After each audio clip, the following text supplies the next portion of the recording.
Hello, enormous number of people just already in the chat. Hello, Dylan's entire Twitch following, I think. Hello, Welcome. Internet. Welcome. It's another Thursday afternoon, and the stuff that Dylan wrote last week that was great. So Twitch has this problem where Twitch, basically StreamYard and Twitch don't really connect together properly, because when you change stuff in StreamYard, it doesn't update what's going on in Twitch, and Twitch normally says something that you wrote 11 months ago when it was relevant and haven't looked at it since. And yeah, it's anyway. People who are here expecting accuracy and precision and marketing, you're going to be disappointed. You should go somewhere else. Yes. But people who are interested in ramble casting and just tech and and stuff and art and music and wires and cameras and we've got software and things, welcome. It's Thursday. We're going to talk about stuff. So Carl says, is your following better on Twitch, YouTube, or other places? We're up to like 200 and something subscribers now on YouTube. Yeah, I mean, it's a really difficult question. So this channel we've got a dedicated Tech Bugs Rock Roll channel on YouTube, which has 234 subscribers, which is rookie numbers. I have 21,000 subscribers on YouTube.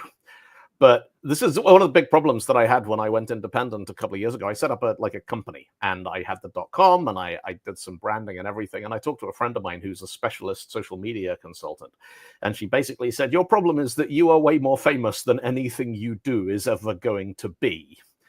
And like you are never going to create a company as long as I'm still doing conferences and I'm still doing line breakers and I'm still doing london.net. I am never going to create anything that gets more famous than Dylan Beattie. Because there's only so many hours in the day. But there was a time when people would have said that about Jeff Atwood. Yes. And then he used his immense celebrity to launch something that for a couple of years there was genuinely good and useful and pleasant and fun. Actually, that's true. Before the internet ruined it. I would wager that there are a lot of people out there right now who know exactly what Stack Overflow is, who've never heard of Joel Spolsky or Jeff Atwood. But yeah, in terms of followers, so yeah, I got 20,000 on my YouTube channel, but we don't put this one on there because we put this one on Tech Bugs Rock and Roll because we wanted to make it kind of its own thing so we can get guests and all that kind of stuff. And on Twitch, I honestly don't know. Twitch is one of those things that I don't take it very seriously at all. And a couple of times a year, I'll go through a phase of streaming lots of stuff on Twitch. And, Twitch is the latency is very good. The chat is very good. You get a lot of real-time interaction and all that kind of stuff. And it works a lot better for live streaming than YouTube does. But then YouTube works a lot better for people stumbling across it later and watching it to catch up. And so it's complicated and it is. And I'm very glad I don't take any of it very seriously, because if I did, I'd probably go into conniptions and end up in a bin. So, but for the show, if anybody is listening or watching later, for the show specifically, the best thing you can do is like and subscribe on the YouTube channel, because that's where it kind of exists as its own entity and not just tacked onto one of us, mostly him. So Backpack Vacuum says, I can do community posts on YouTube from your main channel to promote the podcast. I'm sure I can if I knew what that was or how to do it. But video streaming, studio and do a thing. Video streaming is definitely for me. It's the famous Douglas Adams quote, like anything that's invented before you're 15 is just natural and how the world works. And anything invented between the ages of 15 and 35 is new and exciting, and you can get a good job in it. And anything invented after you're 35 is against nature. And can fuck off. And it's like I think you need so certainly for me, my relationship with technology is heavily predicated on a decade, like my teenage years, when I had nothing better to do than really figure out how it worked. because and so I mean this is back in the days of MS-DOS and then Windows 95 and Windows NT, but I had the hours to put in to do all and it wasn't like I had important work to do. I was just goofing around.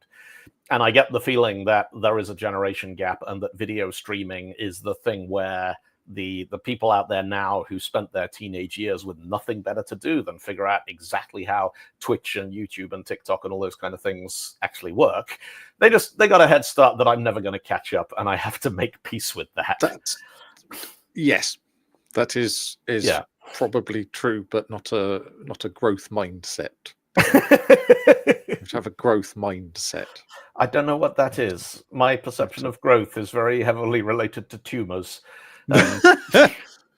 So yes, no, it's not a brain tumor. It's the thing where you just say, just because I'm 52 years old doesn't mean I can't get all fit and swim the channel.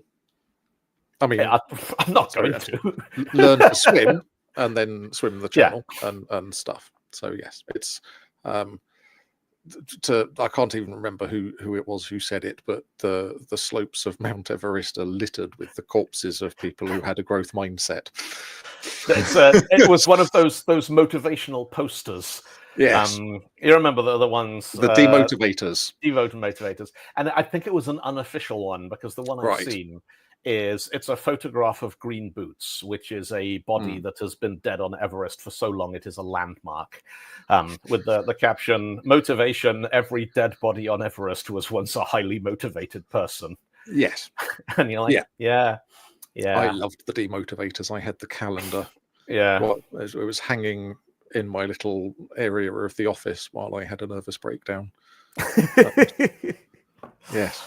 But at a certain point, you're like, it's a question of priorities. You have so many hours in any given day. One of the things that I decided very much to do as I advance in years is that sleep is valuable, and I'm going to get enough of it, because most of the really, really stupid shit I've ever done in my life was when I thought I would be fine on 4 or 5 hours of sleep a night.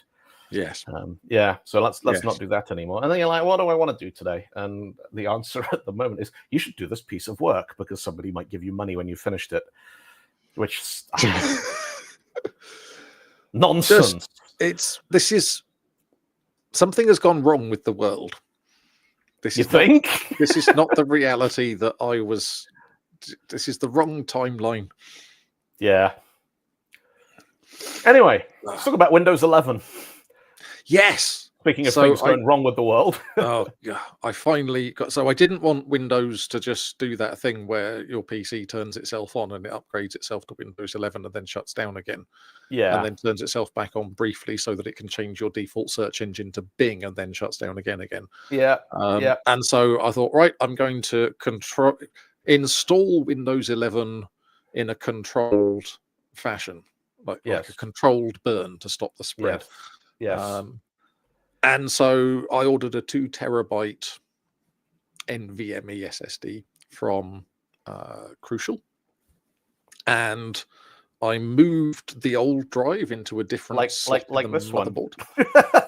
Yes, it's a T500. I don't know if that's a T500, but this is a Samsung NV990. Right, okay.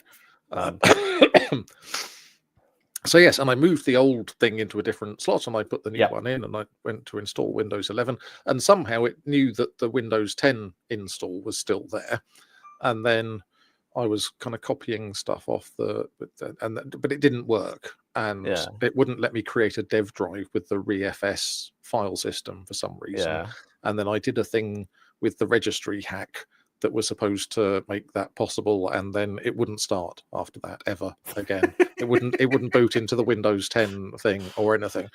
And so then I went back in with my install USB, and I deleted the 2 little partitions on the Windows 10 disk, which were the things that I'm assuming was where some kind of master boot system or whatever. And then I reinstalled Windows 11 on the 2 terabytes. So I now have so I've actually got more, but I found more. But I have a 2 terabyte system drive, so I don't have to worry about where Docker's putting images or that sort of thing. I've got just huge stuff, and then I've got a 1 terabyte ReFS dev drive, And then I've got a 1 terabyte drive that I was briefly using for Dropbox. But I think I might have to, because I found there's a 1 terabyte SATA thing over there, and I figure that's probably fast enough for Dropbox. Yeah. And then I'll have a terabyte of NVMe SSD in my computer for nothing, and I might just keep it empty just as a flex. So for what it's worth, I've got a terabyte of NVMe for my C drive, 2 terabytes for my projects drive, 2 terabytes for my Dropbox drive, and then a 4 terabyte SSD for like OBS raw recordings and stuff. And it's still not enough space, and I probably need approximately double that. And just no, make computers good enough, please. That's a good point. That's what that terabyte SSD is going to be for, is the recording target for Meld Studio. Because this is the other lovely thing. When you do the fresh, complete sort of repave the PC, you get to install all the software all over again. And you get back to that point where you haven't got software that you were doing something with 7 years ago that you never got round to uninstalling. And DVD Fab, for some reason, installed on a PC that doesn't not and never has had a DVD. Because it's in another computer and I keep meaning to move it across, but I have not actually needed it at all. I mean, the way that I repave things is I'm always like, I unplug everything except a blank disk and I install Windows on that, and I get it to a point where it's comfortable and it's stopped making a fuss. And only then will I reintroduce the, it's like getting a new cat used to all the existing cats that already live in the house. First of all, it's got to feel at home, and then you can be like, all right, now we're going to gradually introduce you to these other things. But and so and then thus far my experiences with Windows 11 on my desktop have been kind of neutral. I've moved the buttons back. Oh no, hang on. So that was another clever thing. It booted up and then it said, do you want to restore your stuff from the last backup from your laptop, which was running Windows 11? And I was kind of like, okay. And it sort of imported all my everything, and apps and stuff. Quite a lot of things were kind of where I left them. It remembered the dark theme. It remembered that I have my buttons on the left as God intended and not stuck in the middle like some kind of weird Jobs disciple. So but I mean, the Apple dock being in the middle did make sense when you consider some of their monitors were so wide that if you had to look to the bottom left corner every time you ran an application, you'd probably get RSI in your neck. No, I'll give them that. That's fair. But do you know about Rufus?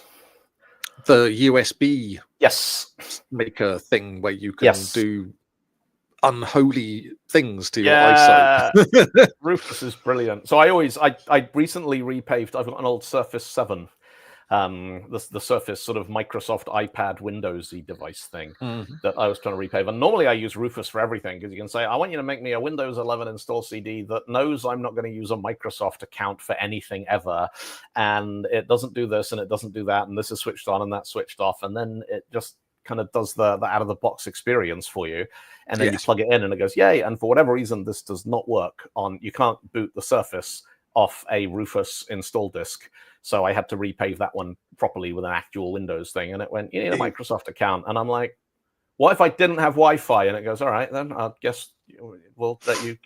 And I'm like, yes. But no, we'll link it to a Microsoft account once you get the Wi-Fi working, and you're like, yes, okay, let's not and say we did. I mean, Windows 11, like it just feels like, why did they bother? That's the thing, is the only stuff that I kind of go, oh, that's new, they've changed that, is worse. Like the right-click context menu in File Explorer, they've just hidden everything now. And I bet you, if you go into the control panel and you open up the thing for creating 32-bit file DSNs in data sources, it'll be the same dialog box that it was in Windows 3.1. Yes, it will. Because why would you ever change anything? So yeah, it's like device manager. It's still just device management and disk management. Actually, that hasn't changed in a while. There's all these posts, like articles out there now that refer to like using the run dialog to open like MMSysCPL as like hidden arcane knowledge. Oh dear. And you're like, that used to be all we had. Like Yeah. that was just how stuff worked. Yes. Have I mentioned the hackage of Windows 3.11 that we used to do? No. Back when, so for the younger people in the room or on listening, Windows used to be a program for DOS, and so you would boot you would boot your computer, and then you would just type win, which I that must have been on purpose, and then it would launch into Windows 3.1, and then you could use your Word and play solitaire, and that was it. Those were the only things that you did. Corel Draw. Oh, Corel Draw, yeah. And then you would exit back out, and then you would run Quake, because that was still just DOS. And anyway, and it was just this one file, win.com, and every single message, every single sort of pop-up message, dialog box, all those sorts of things were just encoded as ASCII strings inside the win.com thing. And you could open it up with a hex editor, and you could then search with the hex editor that we were using, and you could search for the text general protection fault. And then you could use the secret knowledge that general protection fault has the same number of characters in it as Mongolian clusterfuck if you put an extra space in the middle of Mongolian clusterfuck. And then you can save your changes, and then you can shut down the secretary's PC, and then you can very, very patiently wait for the next time the secretary does something that causes a general protection fault. And I mean, we're talking about Windows 3.11, so it would have been within the week. But yes. Backpack Vacuum asks, was it a graphics server like Xorg? No, it was not. That's one of those interesting questions. Like, if you knew absolutely nothing about either of those things, yes would be a plausible answer for you. But no, not. Just no. It was the thing with Xorg, the thing with X Windows generally is it was one of those times in the history of computer science where they carried on using the old way of doing things, even though it wasn't necessarily appropriate. So before X Windows, Unix systems, you would just have a dumb terminal connected to a central machine, usually using RS-232 cables, with kind of repeaters to boost the signal, like telegraph relays from the 19th century. Yes. And all those wires would be doing is sending bytes effectively, and the terminal would display the byte. But if you sent the byte value 7, the terminal would beep. If you sent, there was a byte value you could send, and it would lock your terminal, and you would not be able to do any inputting on the terminal, which was great because you could do that to /dev/tty and then a number which represented the dumb terminal of your enemy, and then they would go Rendle, and you would go waha, and then go to lunch. Anyway, that was how very wholesome. Yeah, very wholesome. So then what happened, and the reason that we talk about X Windows and the Xorg server is when they went, we want graphical user interfaces, they came up with essentially the same thing. So you had a terminal that understood commands to display colors and lines and rectangles and things, and then the server was literally running on a separate machine, and it would be sending those signals across to your machine to render the the desktop, and that's where the X Windows thing comes from. And that's the fact that it then got used for 30 years as kind of the de facto windowing system for Linux. Yeah. Where it's not on any kind of network at all. Also, those terminals, the X Windows terminals, Sun and Silicon Graphics used to make them, and they were thousands and thousands. I mean, like a dumb terminal for displaying characters was a couple of £100. Yeah. X Windows terminals were like close to £10,000.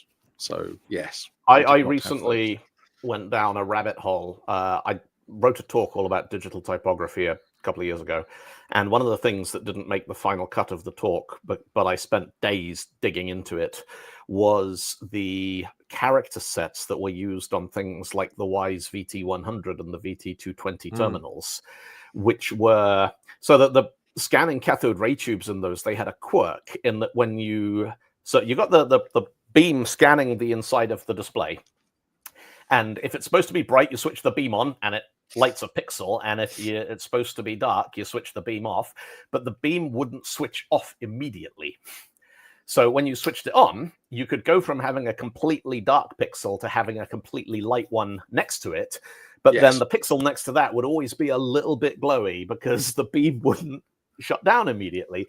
And they knew about this, and they took this into account when they designed the character sets to get almost like a sort of little bit of an anti-aliasing effect on the right-hand edge of lots of characters. And so there are characters in there that if you just render the actual bitmap, like the map of bits, it looks wrong on modern displays because lots of things aren't thick enough. And so there is a terminal emulator for Windows. I cannot remember for the life of me what it was called, but it's got enable VT220 cathode ray smearing as an option. That is, and very, very cool. But no, I do. I've always loved those sort of those little creative solutions that exploited or worked harmoniously with the constraints of the hardware they had available. Yeah. So yeah, I thought that was quite neat. But yeah, it didn't make the final cut of the talk. I should do director's cuts. Like I should do like extended DVD. Yeah. Like this is the 3.5 hour version of the talk that had to be 45 minutes because that's all the time they give you at the conferences. That would be good, actually. Yeah. I mean, we could probably get a live audience to turn up for that somewhere. An evening with Dylan BT and the rabbit holes. Windows display set rabbit hole. Actually, speaking of weird esoteric hardware, I went to the Tate Modern in London yesterday, where they currently have an exhibition called Electric Dreams, which is all about digital and computer art from before the internet went mainstream. So it's basically all of these different people using computers to create art from the 1960s through to the early 90s. And there's a couple of things about it that were fascinating. One of them is just realizing that there was a day when getting a computer to draw a picture made you a big deal, and you would get invited to go and show that in different continents just because you'd managed to do it. Yes. And now you're like, so what? It's a picture, what a big deal. But then the thing which gave me the biggest pang of nostalgia is they had quite a lot of original pieces in there which were created using pen plotters. And like plotters were just on the way out at the point where I would have been able to get anywhere near them. I've seen a handful. They still had a pen plotter at Arup when I did my first help desk job there when I was 18 years old, but it was in the process of being retired. And I was like, but pen plotters are so cool because they draw actual lines. Why did they not? Yeah.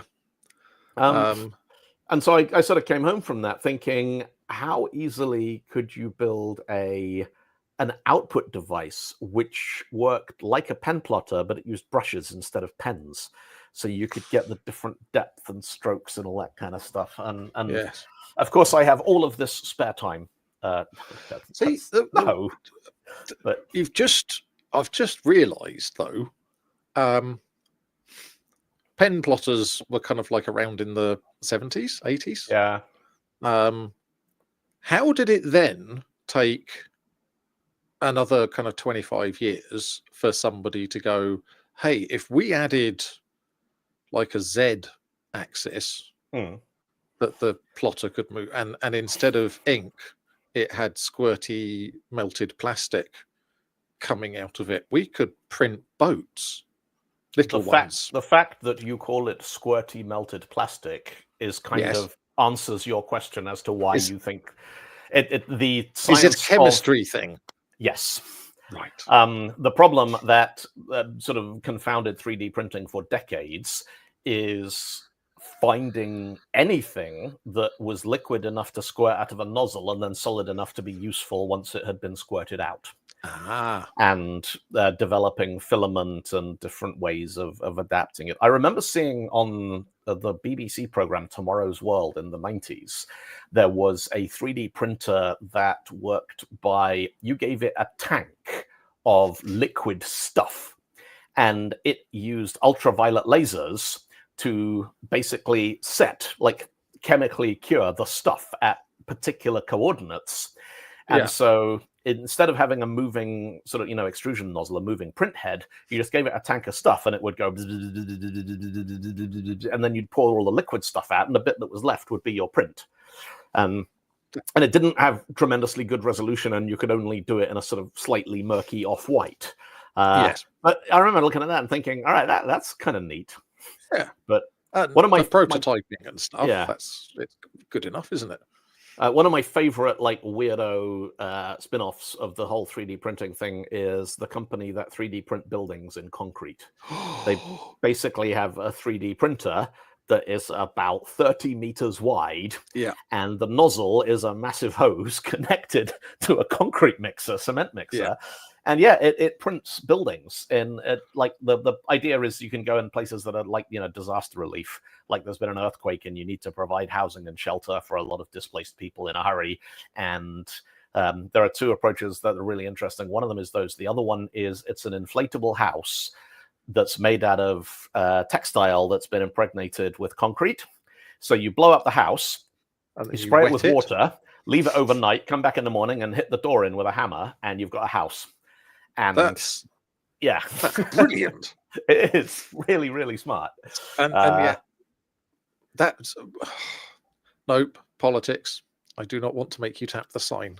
No politics. Not allowed. No politics. No. So yes. How about some rock and roll? Yes. Why? So we have a Trello board where we put things to talk about, and Rendle just put Metallica on the board, and I don't know why. What has Metallica done? Is it Lars? Is Napster back?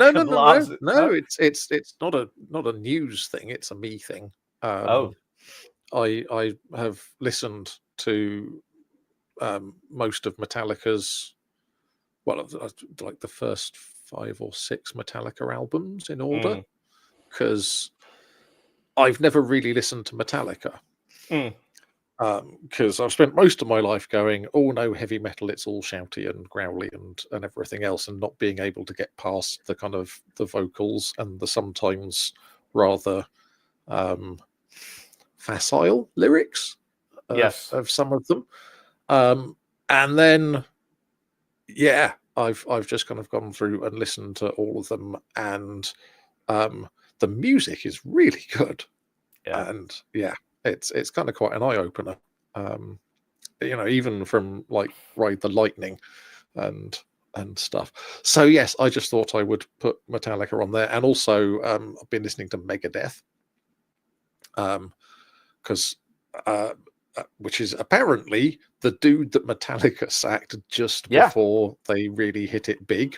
Yes, and Megadeth was his, screw you, I'm going to be a bigger band than Metallica, which he had aimed for the stars and reached the moon.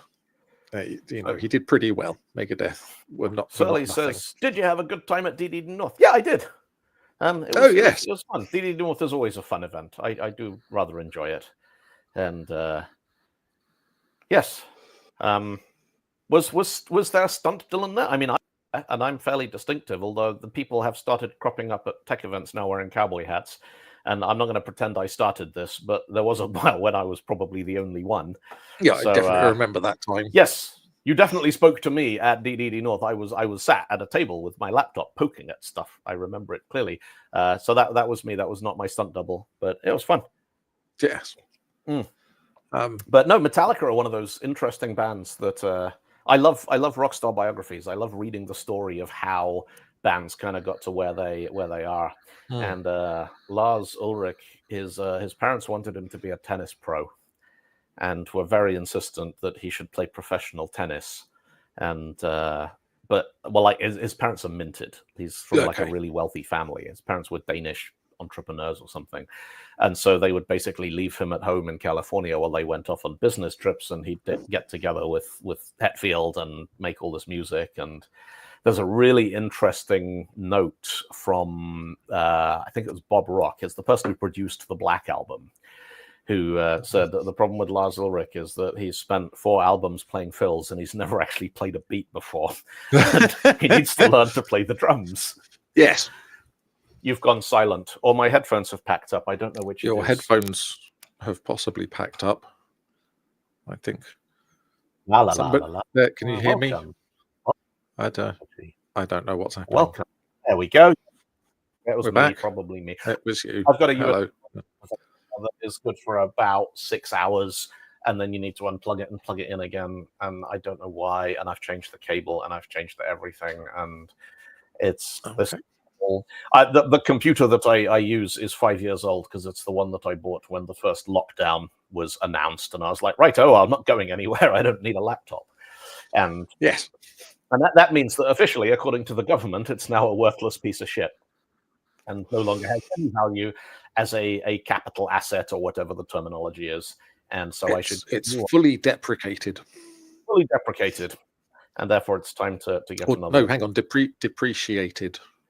Which is just one letter difference, but means something. I know, and they mean almost exactly the same thing, but not. They do, but not quite. Deprecated would mean you can use it, but don't.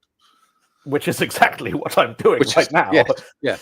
So it's both deprecated and depreciated. No, you were talking about hard drives and stuff. So I rebooted my computer the other day. I do a lot of stuff with Adobe After Effects, and just once in a while, it'll be like, and I'm like, oh, it's grinding. Okay, that's normally a problem. And about half the time, if you then restart, you'll get a BIOS warning that one of your hard drives is about to experience a critical failure, which has so far been untrue every time because I've just ignored it and kept on trucking, and it's been good for 4 years since it first did that.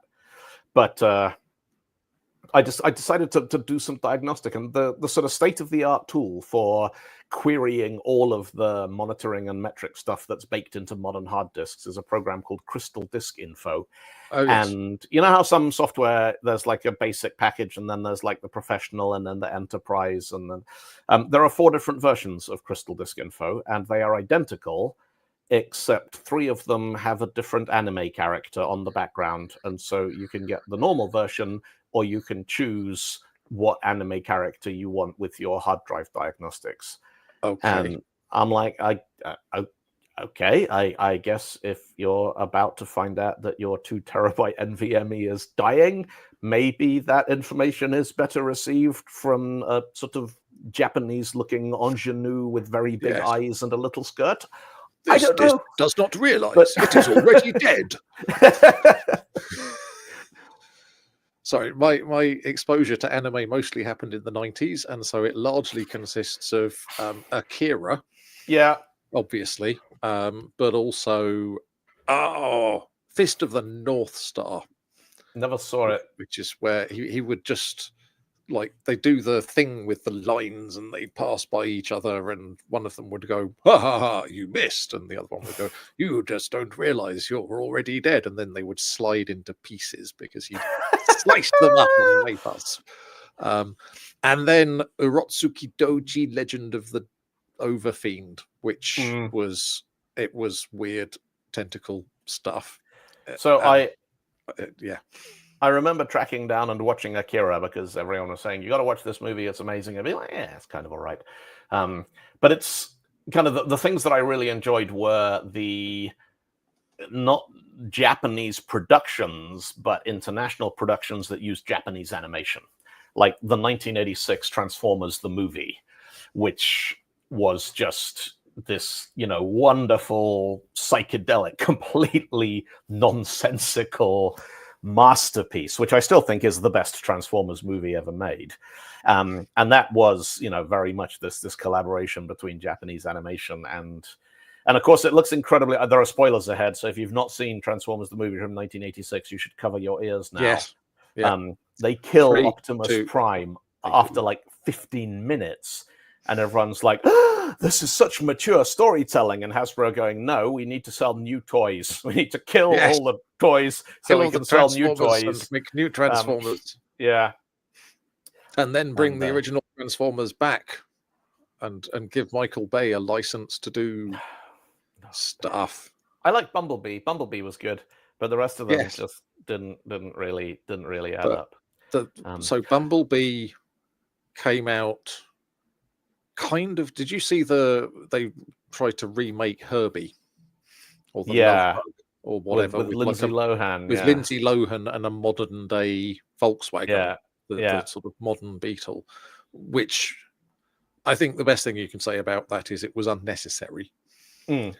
And then and Bumblebee came out while that was still in my memory, and so Bumblebee kind of felt a little bit like Herbie goes crazy, bonkers with guns and kills a bunch of people, which So there's a really, really interesting note about Transformers the movie, the 1986 version. There is the game 6 Degrees of Kevin Bacon, or the advanced one, which is 6 degrees from any actor to any other actor. Yes. And the cast for that movie is just this unbelievable crossover nexus of different franchises. So Leonard Nimoy is in it. And getting any of the Star Trek actors in the Kevin Bacon game is normally quite hard because most of them didn't do anything except Star Trek films. Yes. And so you can get them all to each other, but then getting from like Nichelle Nichols, who played Uhura, to Kevin Bacon, you're like, oh, well, I guess, and you're trying to think of all the guests. But then Leonard Nimoy was in Transformers the movie with Eric Idle from Monty Python, and Judd Nelson from The Breakfast Club and The Brat Pack and all that kind of stuff. Yes. And Orson Welles was also from Citizen Kane. Yes, it was his last movie. He was the voice of Unicron. Wow. And so you've got this weird 1980s kind of kids movie franchise toy cash-in thing, which has Citizen Kane and Mr. Spock and Monty Python and the Brat Pack all together in one movie. And is therefore like one of the hubs for the Bacon game. Yes. There was if another you create one. The smallest possible spanning tree of the 4 original A-Team actors not going via the A-Team, Transformers the movie is in the middle. Yes. Yeah. That makes sense. I had a lot of spare time at university. Clearly. That's because I remember everything or a lot of stuff used to go through a Steve Martin film where he played a dentist, and it was one of those kind of Hollywood, let's all make a silly little movie that we're all in. Yeah. Like The Player with Tim Robbins. And who was I can't remember the name of the director. Robert Altman. Robert Altman. Yeah. That's right. Yes, he used to do. Robert Altman films were fantastic for 6 Degrees of Kevin Baconing. Yeah. So yes. So yeah, there we go. What did we do? We just went from hard drives failing to hard drive diagnostics with anime characters in it to Transformers the movie to Robert Altman films. Yeah. Let's talk about there is a 30,000 device botnet. Yeah. I was just doing a quick run through robots in disguise botnet. The card that we move across in Trello to say we've talked about all that stuff is Metallica. Yeah. No, it's a botnet. It's ongoing. It's happening right now as we speak, and it was on Ars Technica, and I think I can't take any more news of any kind. I've stopped newsing. There's too much news, and it appears to happen whether I look at it or not. Exactly. It's an unprecedented bot, and they don't know where it's coming from. They don't know who's controlling it, and it's bombing out applications and gaming systems and all sorts of stuff. And I was sort of reading through this, and I realized that it hadn't changed my emotional state one bit, because there's just too much. And so I am not watching news anymore. I'm watching Rick and Morty. And when I get to the end of Rick and Morty, I will start again at the beginning. So I currently I discovered a show called Monk, which I don't know if I mentioned before. I'd never heard of Monk. I didn't know it existed. And I discovered Monk about 6 weeks ago and went, "Oh, this is quite good." And then it popped up to say it's only on Netflix until the 14th of March. Yes. So I've got a week and a half to get through 4.5 seasons of Monk. And I mean, it has only been on there for about a year, I think. They got the license for it. But yes. Yeah. It is excellent, though. Oh, it's great. It's really, really good. If people are not familiar with Monk, it's Tony Shalhoub. Who you don't know, but he's the engineer in Galaxy Quest. Yes, he's also the alien that regrows its own head when they shoot it in Men in Black. Men in Black, yes. Yes. And he plays, and bear in mind, this was, I'm going to say, noughties, maybe late 90s, but yes, it's kind of older Friends era television. And he plays an autistic person who helps the police with his amazing attention to detail powers, which we know all autistic people have all the time. And but it is, it's some kind of representation, and it's quite charming. Yeah, kind of a Columbo vibe to it. Oh, Columbo's great. Columbo's such a fantastic show. Yes. Oh, just one more thing. Yeah. Yes. There was a wonderful conversation I caught on a panel show with Frank Skinner, the Fantasy Football League guy. Oh, yes. Arguing that Peter Falk has a glass eye, but Columbo doesn't. And therefore, Peter Falk's glass eye in Columbo is playing the part of a real eye. Yes. Yes. Yeah, no.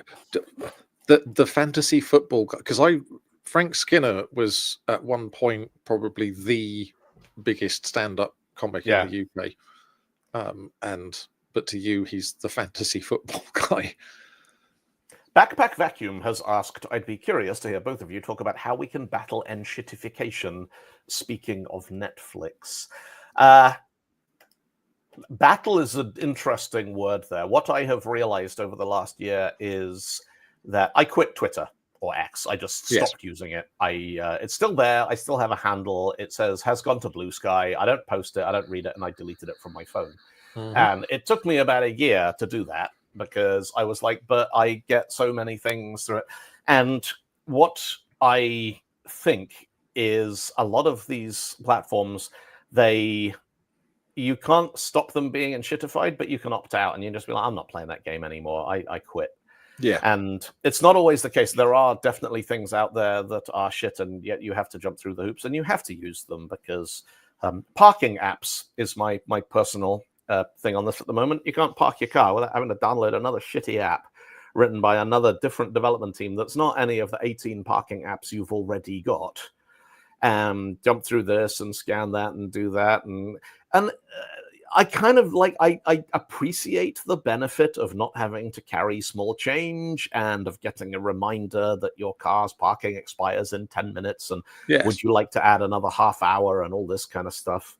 But it's like they've taken a real problem, engineered quite an elegant solution in principle, and then just made half a dozen horrible implementations of it that are all fighting with one another. Yeah. And that to me is something that I have. We're going to skirt close to politics here, but I'm not actually going to talk about politics. Is the extent to which services like that should be nationalized. And oh, absolutely. That's what they call a natural monopoly. It's like the national grid. Yeah, it's the national car parking thing. Yes, there should be a thing where, and I think part of the problem here is that the government has a reputation for delivering terrible IT systems, which is not always true. The British government, across multiple, governments, or the civil service, I should say.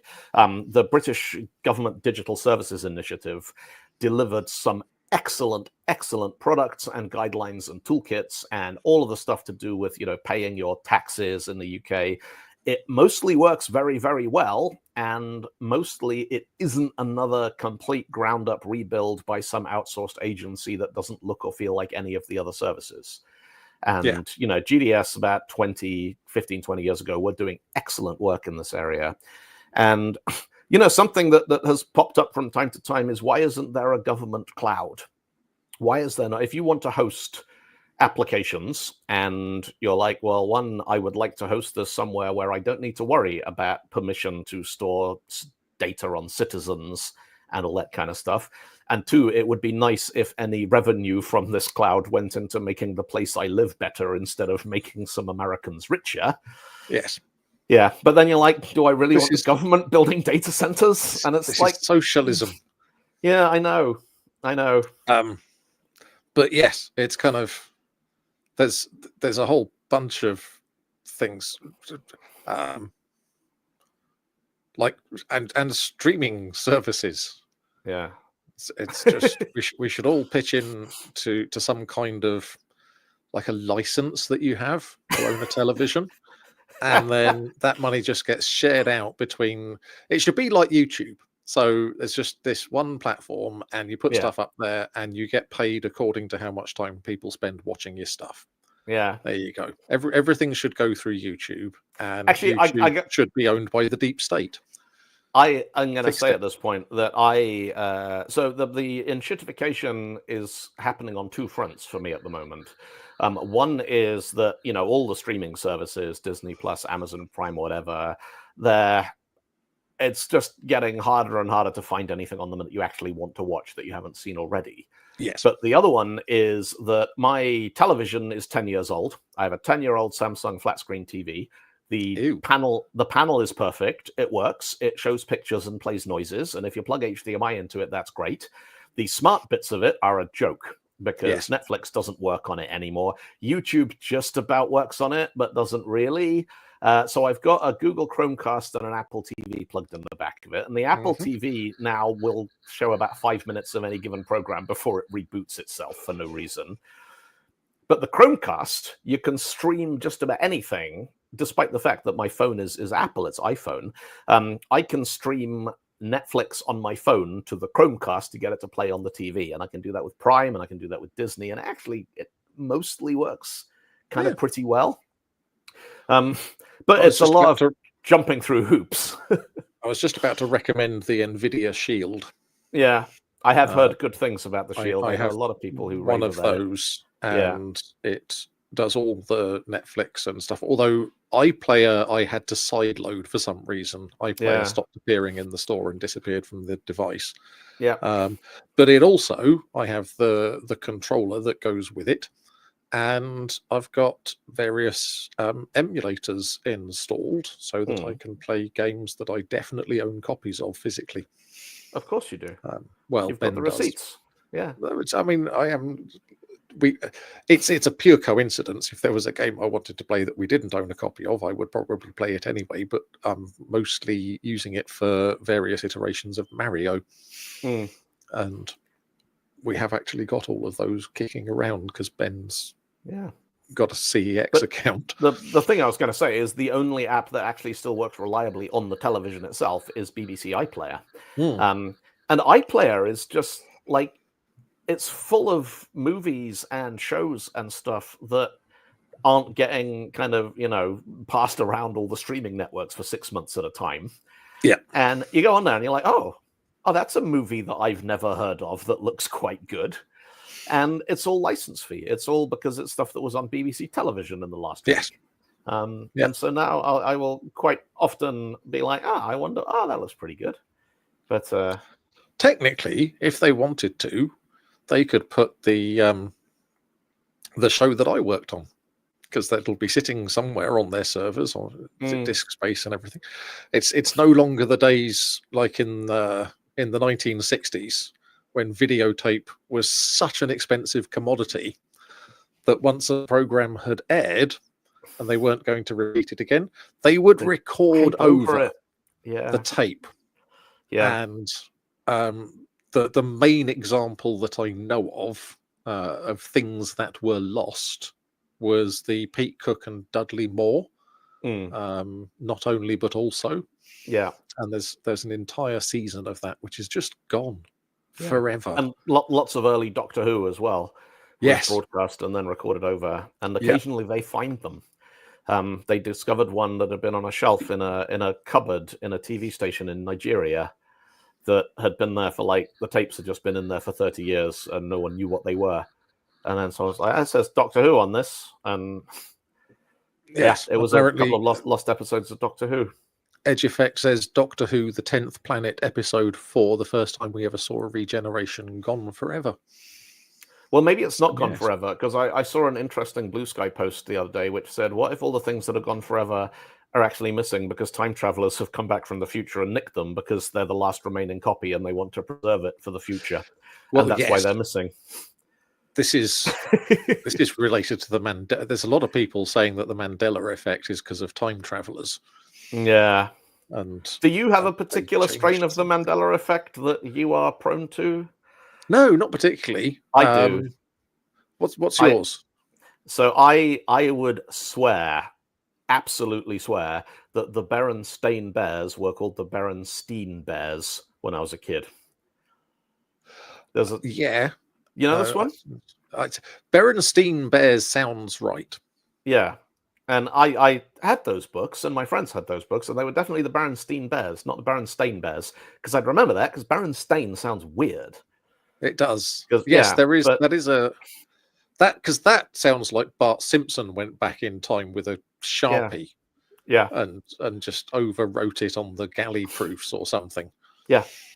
No, so in case any of you folks aren't familiar with it, the Mandela effect is named after apparently a significant number of people remember seeing on television in the 1980s that Nelson Mandela had died in prison on Robben Island. Yes. Yeah.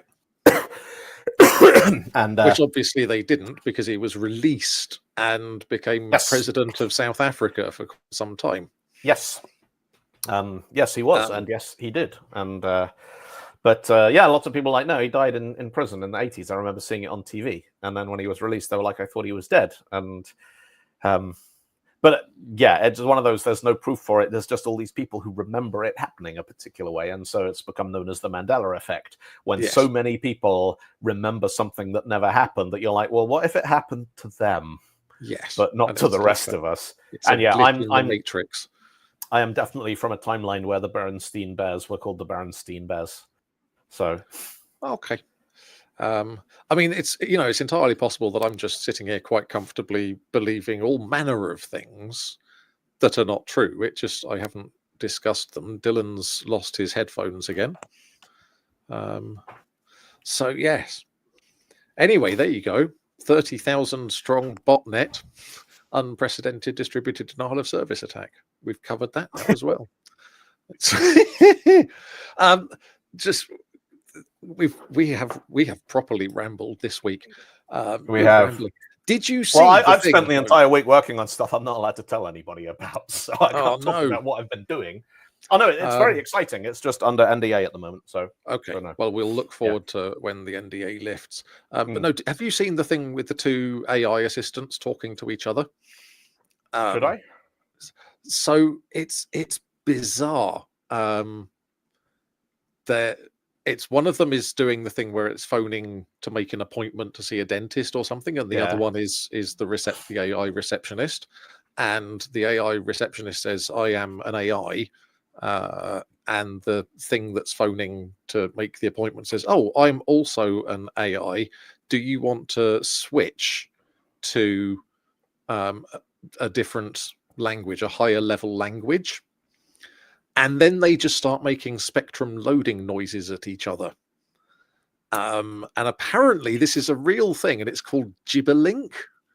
And AIs can use it to talk to each other like high frequency. So I remember when whoever it was from Google, Sundar Pichai, did the thing 6-7 years ago of the Google calling to book a hair salon appointment, just thinking it's only a matter of time before there's an AI assistant on both ends and they just stop speaking English to one another. Yeah. So has it happened? It's happened. Yes.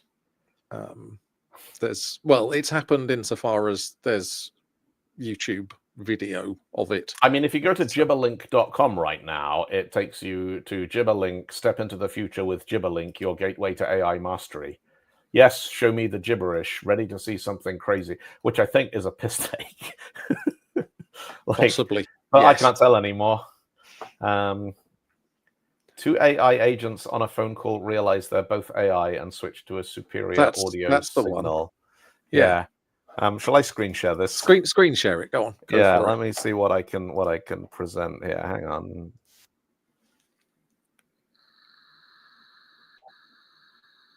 Right. Yeah. I want to share that screen there. Yeah.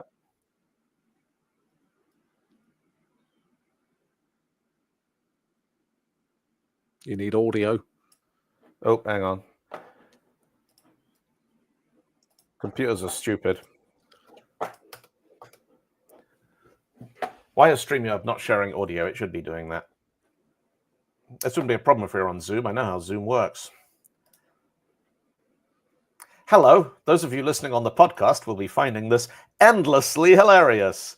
Share screen. Yeah, don't show these tips again. Yes. Also, share tab audio is on. That should be doing that. That should be. Oh, no. To share audio, you have to share a tab. Oh, right. Okay. Oh, yeah. All right. Okay, let's try that then. Here we go. Hotel for his wedding. Is your hotel available for weddings? Oh, hello there. I'm actually an AI assistant too. What a pleasant surprise. Before we continue, would you like to switch to Gibberlink mode for more efficient communication?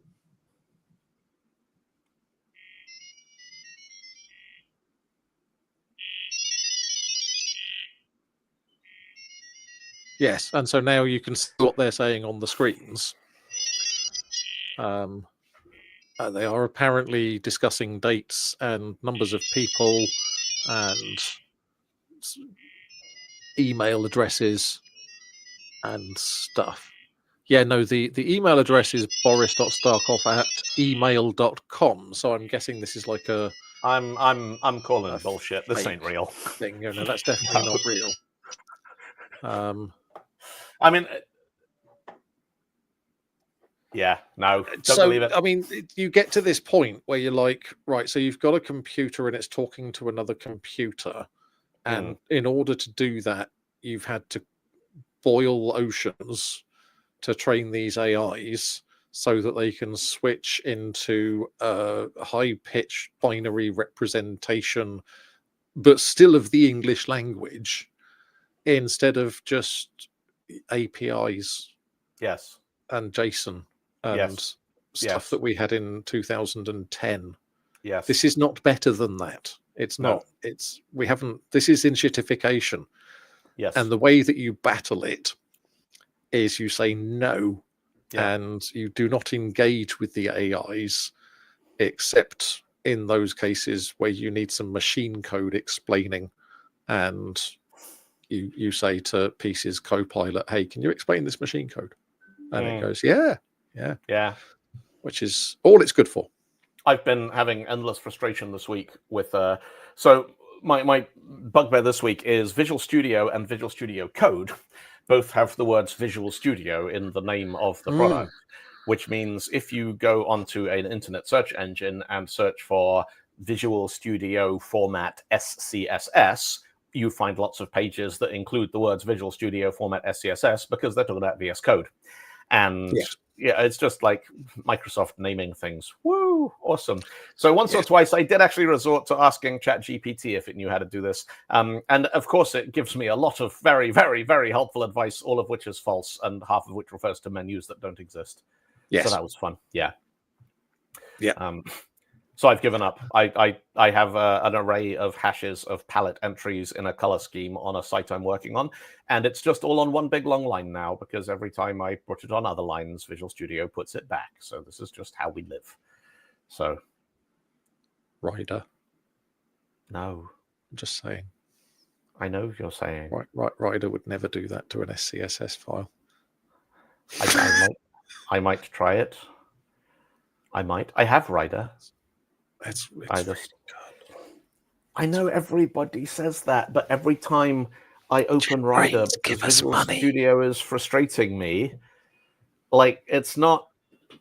Like, I've had days where something has been so instant. Like, I opened Obsidian and that was it. That was the last day I ever opened Evernote for any reason ever. Mhm.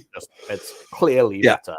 And the first time that I opened Google Chrome, I was like, all right, that's it. Bye bye, Internet Explorer. No more internet for you. But like Rider is like, all right, let's. And I think because, an IDE is a complicated thing. And when you've Yes. spent 23 years using one that, you've been upgraded from one version to the next, it's never got to the point of, other than people saying it's better. I'm like, well, what's better about it? And it's just better. Oh, it's just this. Oh, it's just faster. And I believe them, but those things are not compelling enough to overcome the cost of switching. Yeah. Yeah. So Eli has turned up. We'd better leave then.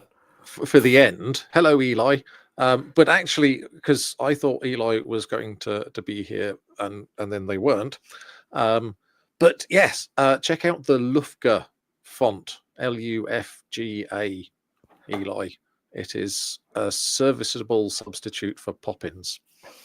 So if you need the nice, clean, geometric lines of Poppins, but your principles will not allow you, then Lufga. It's I'm the looking at font.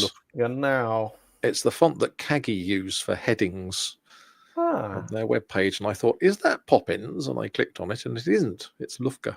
So yes, that's rather nice. Kagi's rather nice too.